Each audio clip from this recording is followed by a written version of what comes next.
This is episode 2315 of the Daily Meditation Podcast.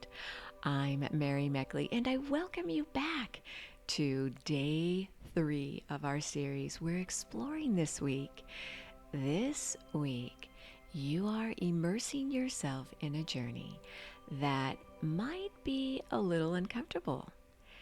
This is where you begin to apply a principle that I'm sharing with you that I learned while studying the Japanese tea ceremony in Japan, and it is the 80-20 ritual. Now, there is an 80-20 principle, Pareto's principle, where it is noted that 20% of the effort you make each day creates 80% of the results.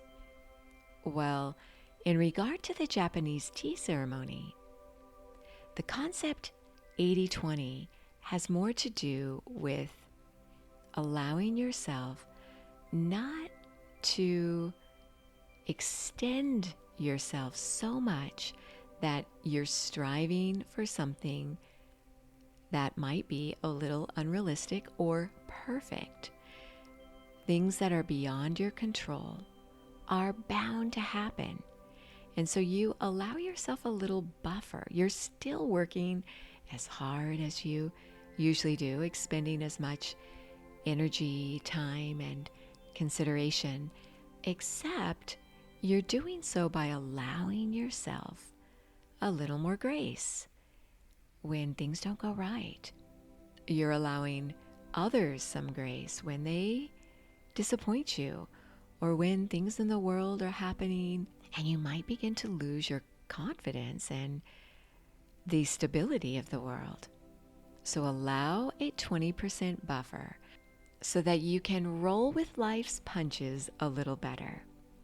I'm following along with a very special book that's one of my all-time favorites.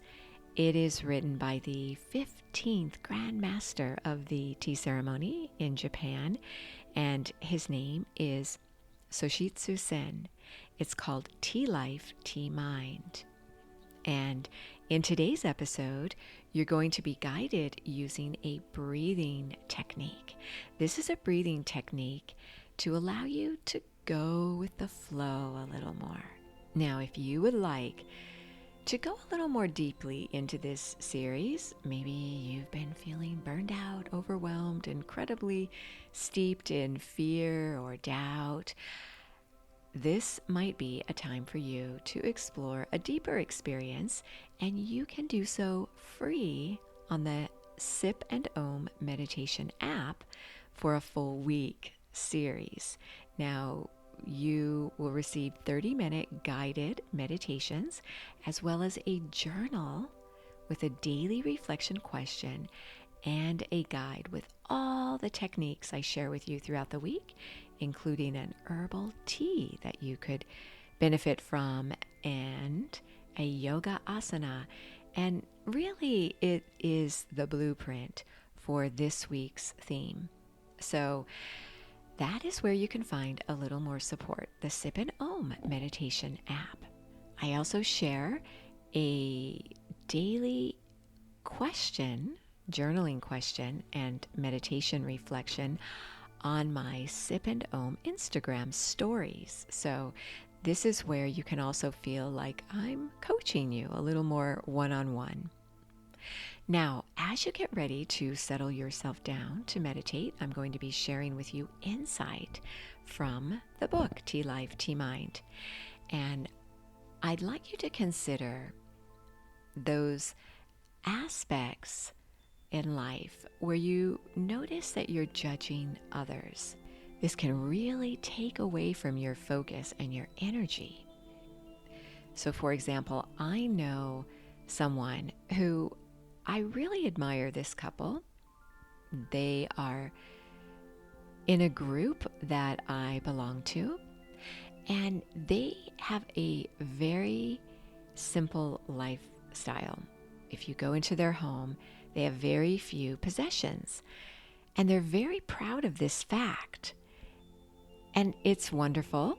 that they don't have so many possessions intentionally. So they intentionally live with very few possessions.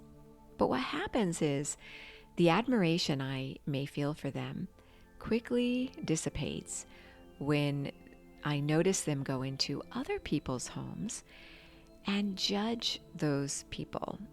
So the other day we were holding the meeting in someone else's home, and this home was filled with love.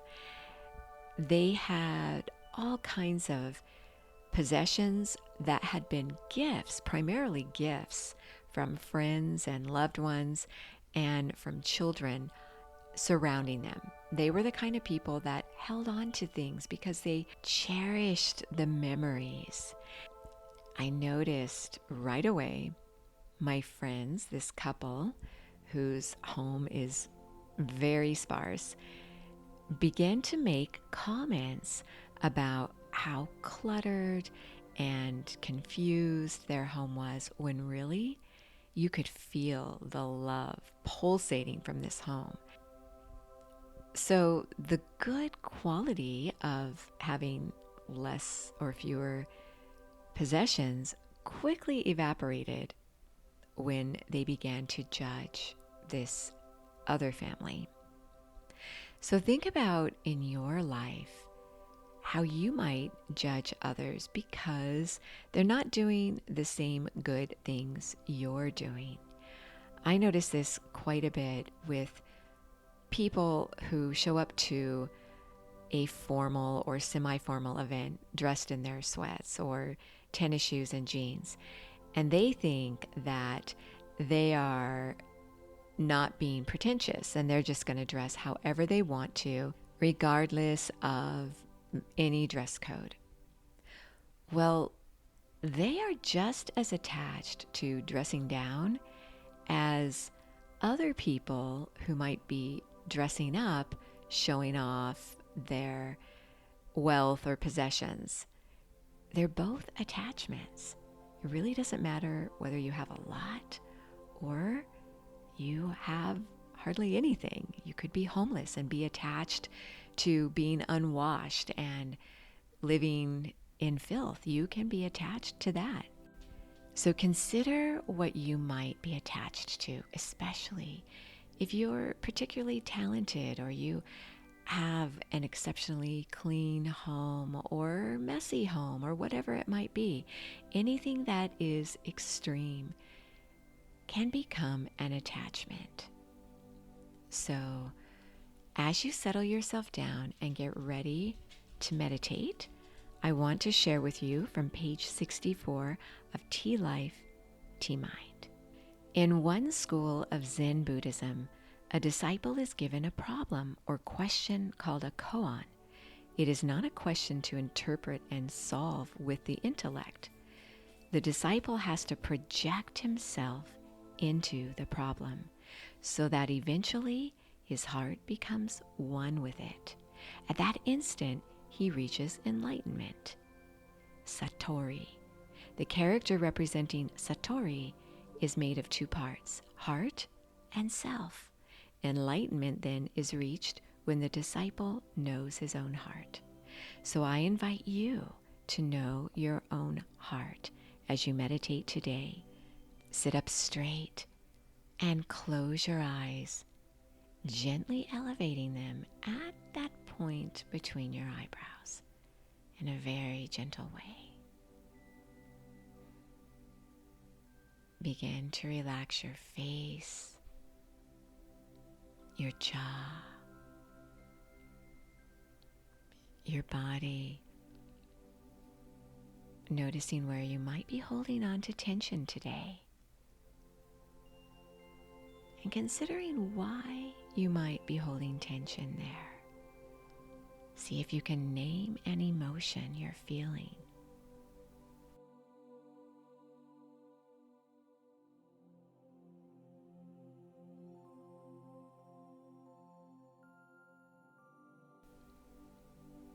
Know it's okay to work with this emotion. It doesn't have to instantly dissipate just because you're meditating.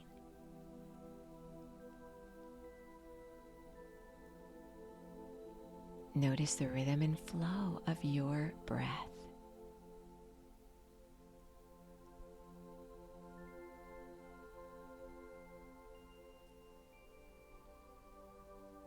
On your next inhale, mentally affirm, I accept life. Pausing. And as you're ready to exhale through your nose, mentally affirm exactly as it is.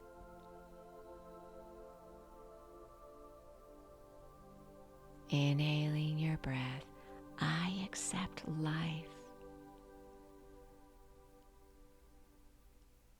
Exhaling exactly as it is. Release and loosen up the judgment you may feel within.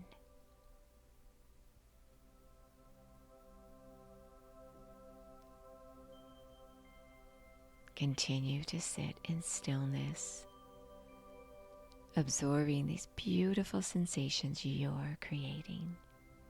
You are so worth slowing down for.